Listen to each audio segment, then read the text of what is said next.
Good afternoon. Hello. Hi, good afternoon. Let me introduce myself, and first let me say thank you for all of you joining Suphachai and me here for a conversation on Leadership 4.0. My name is Anil Menon. I am a managing director with the World Economic Forum, a member of the board, and I oversee global industries. I'm a new member. I've been sitting on that side till about 4 months ago with Cisco, and now I'm on this side watching you. And I tell you, the view is better when you're sitting here than when you're sitting there. But I want to say thank you to you, Suphachai, for joining me. You are the CEO of CP Holding, one of the world's largest consumer conglomerate companies at 63 billion. But what is absolutely fascinating about your company is the fact it is 100 years old, almost. 1921, founded by two brothers who left China, went to Thailand and started a seed business. Yes. And from the seed business, you have expanded to 100 countries and still dominating in the agro business and seed business, but also in high-tech industries like True, with mobile phones, internet, and media, which, by the way, is a business that you build. Many of you may already know of CP, but just for those of you who don't, it's a fascinating family-owned company in the sense that many years back, your grandfather and your fathers decided that no family members would run the business and the core business. You have to either start a new business or you have to turn around a troubled business. That's an interesting study. So we are talking about Leadership 4.0, we are talking about Globalization 4.0. After 100 years, family run, you have seen Globalization 1.0, you made Globalization 1.0 happen. You were the first investor, license number 001 in China. So he can tell you stories about how China was when his company came here and you were about 10 or 11 years old. So you've seen Globalization 1.0, 2.0, 3.0, and now 4.0. So consistency is there, but also there have been differences. It'll be good to get your perspective on what does it mean to run a family business of 100 years, 63 billion, as large, if not bigger than most of the other multinationals, and yet maintain the family values in a contemporary professional business management approach. So what does Leadership 4.0 mean to you? Well, it's an evolution. I think we face evolution from time to time. You know, whether it's from the agro 1.0 and then you start to industrialize, become more, industrial driven. And then the age of the 3.0, which is the capital driven. Okay, and the very fluid of the capital. Now the 4.0, people talks about the flow of data and how those data can become digital assets, how those data can actually revitalize, including disrupted the whole business. So it's the evolution and adaptability. You talked about our family policies. It was given because the family don't want the family members to actually create their own comfort zone. So if you imagine since you are young that you grow up and then you just inherit the business, especially those business which are already established business, then you have your mindset. You have envisioned something which will become reality one day. But if you do not, for your children, you give them the love and security, but you don't give them the comfort zone yet. So they have to imagine to what kind of values they have to contribute in the future. So that's sort of have been the family policies.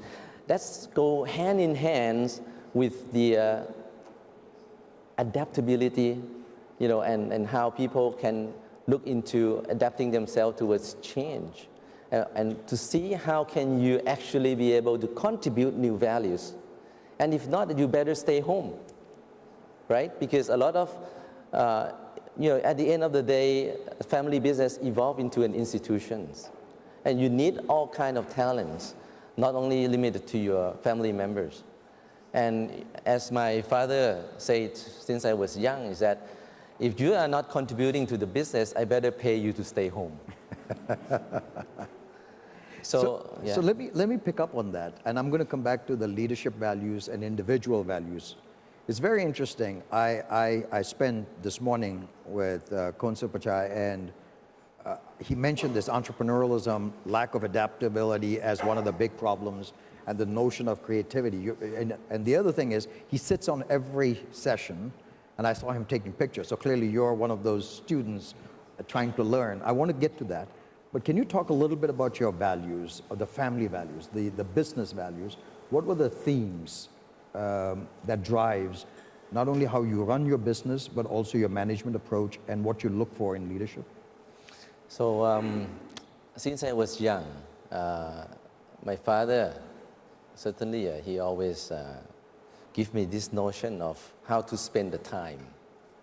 So he always say that if you spend your time entertaining yourself whole days, tomorrow it's become a dream, a memory. But if you use today to actually plant the seed, we are from the seed origins, so to plant the seed, tomorrow you see that seed start growing. So use your time wisely. That's one thing which is we were taught since we were young. Now, there's storytellings of CP Group, because CP Group start from a Chearavanont, company, belonged to my grandfather and his brother. It's just a small shop house in Chinatown in Bangkok. Okay, the storytellings to the family member is that when all the children are younger, so my parents' generation, they have to help fold the vegetable seeds envelopes using the glue and everything. And my grandfather always say that, please put down the expiration date, because all the farmers will lose their whole seasons of plantations if you do not put that down, and they actually will waste the whole seasons. So let's tell you two things. One is honesty, second is caring. Okay. Then the story goes further, because the evolution of the envelopes developed into putting the seed into the can, which is the highest technology back 70, 60 years ago in terms of how to preserve the quality of the food. And that is a great innovation. My grandfather actually branded the vegetable seeds, can as an airplane brand, vegetable seed and airplane. But the mindset is that, that is the highest technology ever. And you have to always keep in mind to be innovative and always seek the highest technology applying to your business. Now, this story went back as long as 80, 90 years ago. So I think it has been a big part of our culture. And so therefore we put it into a different core values that we can communicate, such as the three benefits, which is showing the caring. Everywhere we go, we have to benefit the country. Secondly, we have to benefit the people of the country. Then the company can benefit. So we have to be honest and sincere to whichever market we invested in or we make business with. Second is the honesty. And that is always coming from writing down this expiration date, for example. Third is to make complex things simple. So simplicity. And the fourth is innovation. Okay? So the innovations whereby you have to always keep innovating and see how you use your time wisely to generate more values. So all of these core values in the group have been embedded in our organizations and in our practice. But you see, at the end of the day, you're talking about one of the very core things is compassion. Now it's go back to the very root of our very own family. I think every family have. And that is the connectivity, the compassion, which break down into all of this. Because if you really care, then you have the discipline. You must deliver what you are promised to. If you really care, you must hold on to your responsibility so that people can depend on you. Correct. If you really care, then you would not stop trying to creating more values. If you really care. So how can you actually continue to create more values? Definitely, it's subject to all of your strength, your background, and your competitive advantage, and so on and so forth. So it's all centered back to compassion issue, which is more or less today you can call it for a corporate, as a corporate governance, for example. Right. But it's all come down to the same root. You know, it's interesting, and I'm going to come back to that and talk a little bit about how do you instill that inside an organization, because it's one thing to grow up listening to these stories. How do you build it? And I know that's a passion of yours, because Suphachai is not only the CEO of CP Group, but he is also the chairman for the Sustainability UN Climate for Thailand, and also on education for the Thai planning for education. I want to come back to that, but I want to share something, because there's a certain universality. You're here at the World Economic Forum. You may or may not know the story, but I'm going to share this with everyone here, because it was news to me. I thought I knew the forum till I joined the forum, and then I went through all the documents from 1971, back when the forum was founded. 71 was when Professor Schwab said, the business of a business is not business. The business of a business is taking care of its stakeholder. And he wrote a book, which at that time was one of the more radical books. But then in 1972, he pushed it further. And 1973, he invited an archbishop out of Brazil by the name of Camara to speak at Davos. And the message was, if you're a multinational, today we would call it a global company, you are not going to be around for too long if you don't take care of the communities where you're in. Care for the communities, give back to the communities.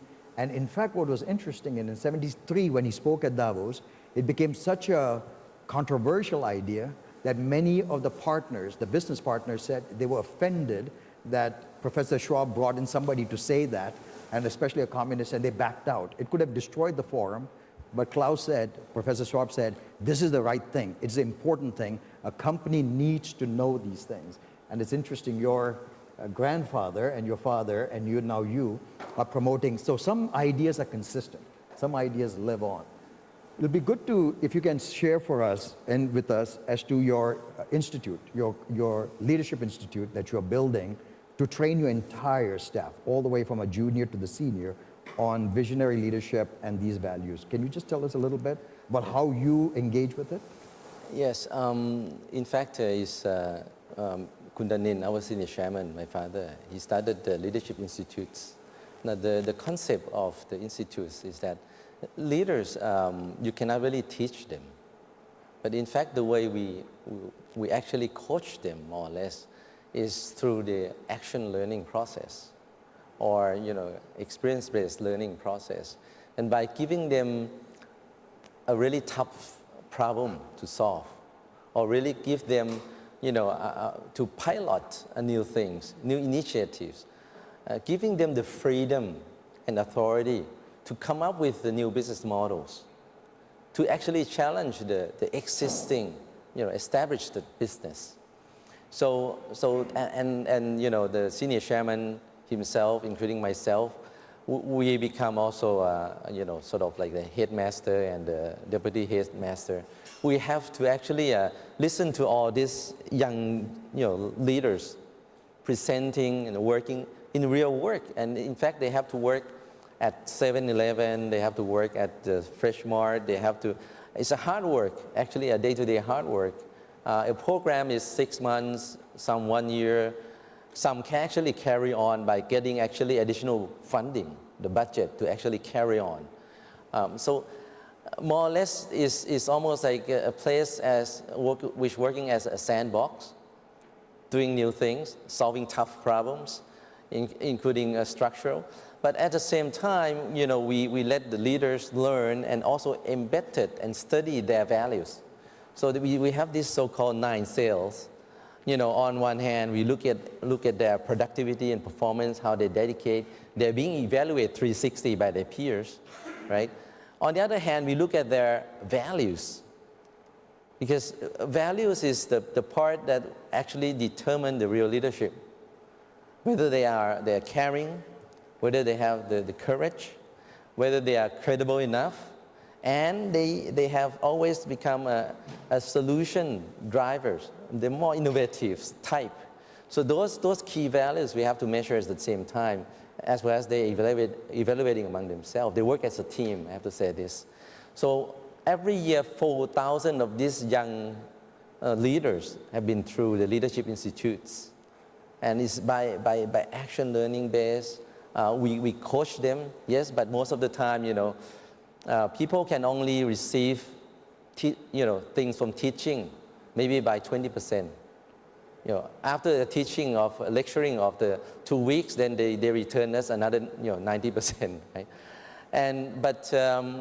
But by action and discussions and coaching, then they really learn and learn by heart.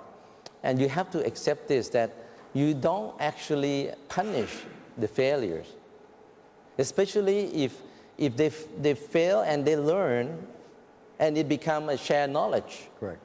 Then those failures become a stepping stone towards a big success. So you have to embrace the failures along these action learning programs to develop your leaders, as well as screening your leaders. And then you follow through after they pass the institutes, how they are doing. You have to follow in terms of their values and their performance continually, and make sure that their bosses actually continue to encourage and support them. As you look globally in terms of expansion, and you're looking at, becoming more global, you're already very global with 100 countries. What are the new opportunities that you see out there as CP Group in terms of business opportunities, market opportunities, and how do you find these? How are you assessing where to invest your next set of big bets? So again, on one hand, we have to look to evolutionize our business. So we have to see how can we do better. We are already very deep in certain area. Yeah. So we are the leading in terms of how driving the change.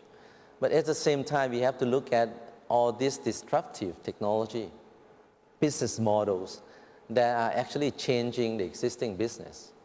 So, if you ask me what keep me, awake at night, is what actually threaten the business that we're doing. Those threats, those risks become great opportunity. Correct. So with that in mind, you always have your radar on the screen and looking at, for example, we are from food business. Now we had to look at how they do the artificial proteins. For example, plant-based proteins production, for example. Correct. So those kind of technology, we know that going to 4.0 is all about data, how you interface with the market. The market already changed. If you do not change with the market, how can you get the feedback? How can actually you be able to react and analyze your data real time? And without that abilities, you will be maybe 3 months or 1 year or many years slower than the company that actually digitalize themselves, right, creating the right experience to their customers, the market, the business partners and all that. So with that in mind, that you have to go through this 4.0 transformation for the business. Now, when you are one with the market, you understand your market more, big data, analytics and all that. Your people also study on those markets. Now you have to equip your people with the digital literacies. But most of all, is the mindset and the openness culture. Because you yourself can learn as much as you can, right, but if you can have all your frontline managers, your people, always give good feedback to what is actually happening in the real interface. That is the most, I call it, that is the real intelligence for our company. The front line. The front line. Those have the real intelligence. It's just that in the past models, without the digitalization, communication is tough. Top down 100%, the frontline level can accept 20% because too many layers. Have you played this whisper Oh, yes. through the other people before? And the bottom up going upwards, also, they come up 100%, only 20% get through, or maybe less. Less, yeah. Now you have to time that up and down, then you dilute even further. So I think we are in the 2.0 or the 3.0 industry, which is very, very inefficient. So that is a risk. And in a typical, at least they say, in a typical Asian organizational culture, it's much more difficult to get frank feedback coming back to the senior execs. So how do you do that? How do you get true sense for what people are saying and thinking coming back to the family? Because you're the shareholders, the future stewards. You see, the leadership institutes serve very well because they work on the new project, they work at the very front line. So that's go right all the way to the chairman and the CEOs. You know, all of their criticism against what we are doing. In fact, we have to be open. Yeah. Let them criticize. You know, even something we have been involved, deeply. Then that's very important. Open culture, okay. And all the coach that are coming, they are not coming to actually just coaching or teaching. They're actually coming to learn the problems. Right. To actually prepare and to solve those evolution or changes that we need to make. The second thing is the understanding the importance of the front line. I mean, you must create the tools. And right now we are implementing so-called CP Connect. And this CP Connect can go right to the frontline manager and actually down to the individuals to see how they evaluate themselves, how their bosses evaluate them in a spider webs. On one hand is performance, on the other hand is values. So we need to see both. And then we can even see that if their boss actually make a good comment or they just copy and paste to develop the person, you can see that the spider web, how they see themselves, is different from how their boss see them. And they can also see themselves against their peers, the 360. Those spider webs on performance, those spider webs on values. So that way we can actually be able to develop the people and get the feedback much faster. So the information flow, and that's why the organization, when we talk about digitalize, you're talking about really understanding, it have to be from the inside out. You don't just change from the customer service or the online point of view, but you have to change from the inside out. If the KPIs of the people do not change, how do you expect them to change? Right. If they cannot see themselves against the objective of the company, the strategy of the company, and how they are contributing towards that, then it's very difficult for them to develop and be productive. So this is the transformation stage that we are doing, and we already are using these platforms, digital platform. You can actually see the workforce, the sales force, how they move around, how productive they are. So a lot of analytics worked. Now, but the thing is this, once you give them the tools, you have the platform, the access, even down to the individual and all this frontline manager.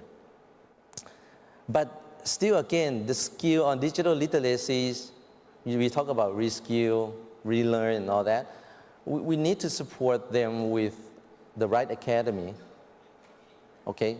The process of learning, alternatives that they can actually learn and develop themselves, and give the credit to that challenge, that they challenge themselves to learn new things. So that kind of incentive and process and alternative need to be in place. Second is the change agents. Actually, our best change agent is the IT department. But the way we are doing it in the past is that everything bottleneck at the IT department. Isn't that right? And then the IT department starts saying, give me your user requirement. And then, the IT never become part of the real business. They are just factory, making system. But the thing is that if you spread the IT's member around each and individuals of your organization or micro-organization by divisions, and they too have the responsibilities to make sure that we have a successful business and fruitful digital transformations. Okay, then you have the change agent who have the right background. You need to train them as well before you actually allocate them. At the same time, you know that the younger generation who enter our company, they are digital literate. And they can be digital literate. They are very open to learn, and they want to be successful. They are successful hunger. So I have this data scientist I call in to interview. He's one of our best. He's only 24. And I say, where do you graduate from? And he said, well, I'm graduated from Thammasat University and in the economics. And I said, what are you doing here? Your peers are all data scientists. I said, no, after graduate, I know I got no job with a degree. I went and do the online learning, and I got the certificates over the online lessons. And then I passed the interview, and past 8 months later, he became one of the top performers because he so understand and have the deep understanding of how to apply the data that we have against, into the business, for example. So all this younger generation, they can help shape our organization. They can even be the teachers of the seniors people. The seniors people have the experience. They can be the good coach and encouragement, but they want to empower the younger generation. They know better how to be a 4.0 company. Yeah. It's interesting in your description, it was clear to me that you very carefully discriminated between teaching and learning, that teaching has got limits. Learning is what you're aspiring for, to create a context where people want to learn. You can teach, but it doesn't create that self-fulfilling on their own difference. And you also talk about development versus training. So it's quite clear that you have thought through this issue as to how you build a culture. It's interesting. I remember as I was listening to you, I remember asking Jamie Houghton, another family business, Corning, the chairman, how do you build a great company? And how do you create a company for quality? And he said, first you talk about it, then you talk about it, then you talk about it, then you talk about it, and then you talk about it, and you talk about it, and you realize they've just started listening. So you talk about it, and you talk about it, and you talk about it, and he says, I've been doing it for 24 years. He's been the chairman and CEO. So I have a feeling you're going to be talking about this and coaching your team and your company and all of us for a long time. We have 2 minutes and 31. This is supposed to be just us listening to Suphachai, but he said, can we ask for some questions? So clearly this learning mindset kicks in there too, that he wants to hear from you and a question. So if any one question, given that we have only 2 minutes, I'll go with you. My name is Jørgen Clausen. I'm chairman of Danfoss in Denmark. We are Denmark's largest industrial company and a family-owned company. And I would like to ask you, if you look at the list of the world's largest listed companies and the list of the world's largest family companies, the largest family companies are considerably smaller than the listed companies. Do you think that in the future we could build family companies that also are the world's largest? Because we must have some spirit that the listed companies don't have. That's a great question. That's Unfortunately, a great question. you have 1 minute to answer that. Thank you. You see, we always press our importance in three things. Okay, definitely first is the security. Every employees, every members of the families, we want security. That's why we work so hard. Okay, and second, we want to achieve our dream and desire. Now, dream is a great thing. Dream is what actually gets us really far. And dream is something which actually keep us learning and being open, to see those opportunities, those that we have the real strength, or those that we actually see that we could be the first to accomplish, or to make this first mover, to be the first to accomplish. And these dreams create the visions. Now, the beliefs and the vision is still not sufficient. I think one of the very key or core fundamental for security and for great visions to be achieved is love and compassion. So the families always come from, the family values. Those love and compassion is the very core things that not, breaking apart the family business or the family members.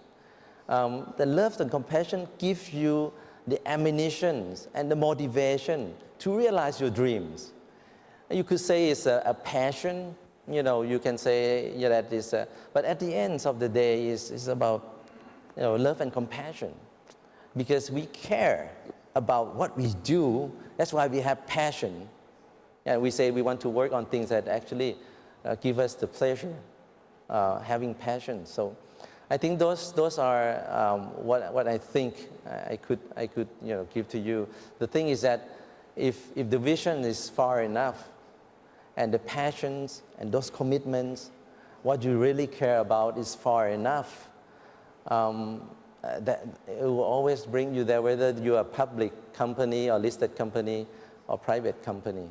It is pretty much up to yourself as the leader as well as your family members. And you would probably see a listed company with passionate leaders as well. Not very short-term driven, but really want to see that the business really make impact. Really see that the business, the challenge is not a burden. The problem is not the burden, but really want to see that the problem is actually become an opportunity. Those kind of mindset and mentalities, whether it's listed company or whether it's a family company, can always make progress. And that's what we want to do, which is making progress.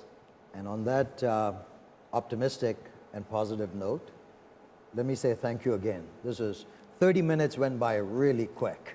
And I'm sure there would be many more questions and many more areas for us to talk, but I do want to thank you, Khun Suphachai, not only for speaking to us, but also serving as co-chair. So I appreciate your contributions. And on behalf of the team here, thank you. Thank you.